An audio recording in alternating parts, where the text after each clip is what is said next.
Hello. आज एक और टॉपिक मुझे आपसे डिस्कस करना है। बहुत सारे लोग ये क्वेश्चन पूछ रहे हैं कि ऐसी क्या चीज़ें हम खा सकते हैं जिससे बच्चों के ब्रेन के डेवलपमेंट में हेल्प मिले। तो बहुत आसान सी चीज़ें हैं। हिंदुस्तानी खाना है अपना, जो कि वैसे ही बहुत अच्छा होता है, फुल ऑफ न्यूट्रिशन है compare to other places of the world जो हम बनाते हैं। फ्रेश फूड है अपना, मल्टीपल टाइप ऑफ फूड को इंक्लूड करता है। तो अपना हिंदुस्तानी खाना सबसे अच्छा वैसे ही है। आप ध्यान से समझिए कि हमें क्या करना है और क्या नहीं करना।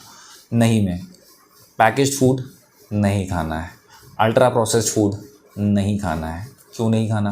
पैकेज फूड जो आप खाते हो उसमें मोस्टली शुगर होती है, हाई क्वांटिटीज़ में शुगर होती है। आप कहीं पे भी सर्च करेंगे या पढ़ेंगे तो पाएंगे शुगर का हाई इंटेक शरीर के हर ऑर्गन इंक्लूडिंग ब्रेन के लिए सही नहीं होता। मेमोरी इंपेयरमेंट करता है, हाइपर एक्टिविटी बढ़ा देता है, जॉइंट इन्फ्लेमेशन बढ़ाता है, स्किन पे ब्रेकआउट्स यानी दाने करता है। शुगर का बेसिकली कोई फ़ायदा नहीं है।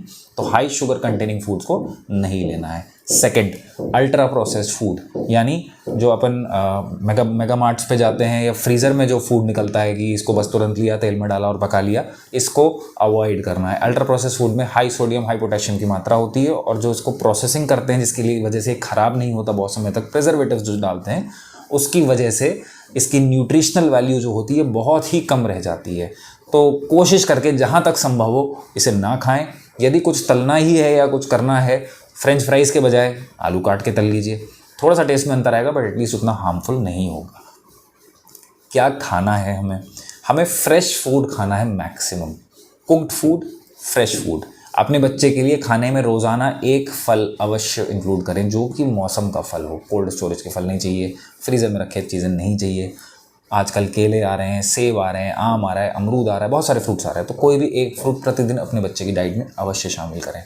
ब्रेन बढ़ाने वाला फूड क्या है? फ़िश। यदि आप लोग नॉन वेजिटेरियन से और फिश खा सकते हैं तो फ़िश जो है बहुत ही rich in omega 3 fatty acids होता है जो कि बच्चों की मेमोरी में बहुत हेल्प करता है, लर्निंग को इम्प्रूव करता है, कॉन्सेंट्रेशन फोकस को इम्प्रूव करता है। दूसरा, हम ग्रीन वेजिटेबल्स हमें ज़रूर खानी है। ये भी दिमाग को बहुत सहायता करते हैं अपने अच्छे न्यूट्रिशनल स्टेटस की वजह से। नट्स, खास तौर से अखरोट और बादाम, इनको ज़रूर खाएं।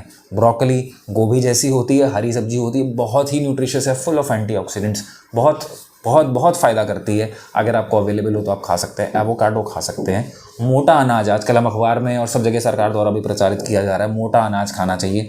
तो मोटा अनाज इतना प्रमोट करने के पीछे कुछ कारण है।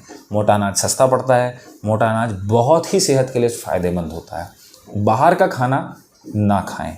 क्यों ना खाएं? कोई नुकसान नहीं है। बस प्रॉब्लम क्या है, कुक्ड अगर नहीं है, ढंग से हीट नहीं किया गया है, हेपेटाइटिस, जॉन्डिस, टाइफॉइड, ये सब बीमारियां करेगा, बच्चे को बीमार करेगा। कभी कभी खा सकते हैं बट कोशिश करें ना खाएं। अपने बच्चे को चीज़ अवश्य खिलाएं। घर में बना सकते हैं चीज़ या बाज़ार से चीज़ लाके सैंडविच में या किस चीज़ में लगा के खिला सकते हैं। ब्लूबेरीज़ खाएं। जितने तरीके की बेरीज़ खाएंगे बहुत फ़ायदा करती है। दाल, लेग्यूम्स, ये सब ज़रूर खाएं। तो ये जो चीज़ें मैंने आपको बताई है ये जनरली इन्हीं की सिरप्स और मल्टीविटामिन तमाम नामों से आपको प्रोपोगेट होते मिल जाती है। ये दिमाग के डेवलपमेंट में हेल्प करेंगी। बट अगर आप ये बेसिक चीज़ें खिलाएंगे तो घर बैठे सस्ते में फुल ऑफ हेल्थ बेनिफिट्स के साथ आप अपने बच्चे की डेवलपमेंट और मेंटल ग्रोथ को हेल्प कर पाएंगे। Thank you so much.